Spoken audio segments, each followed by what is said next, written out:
বন্ধুরা, একটা সময় মুসলিম সম্প্রদায়ের কিছু মানুষ আমরা শিব বাবার ভক্ত আসলা, মানে মহাদেবের ভক্ত আসলা। আর এটা আমি মনতেই হইয়ার না, আপনারা প্রমাণ দেখাইমু এই ভিডিওতে।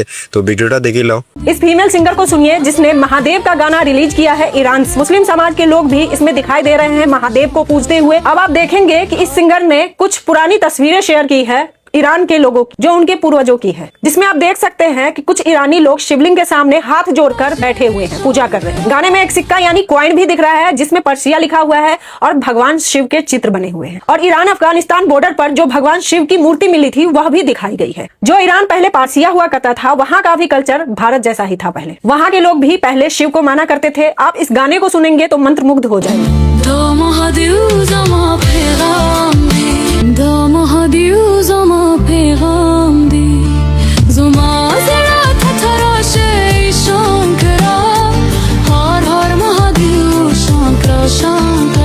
ভিডিওটা ভালো লাগলে লাইক শেয়ার করবা আর কমেন্টে আর হর মহাদেব লেখবা। তো দেখা হইব নেক্সট ভিডিওত। বাই।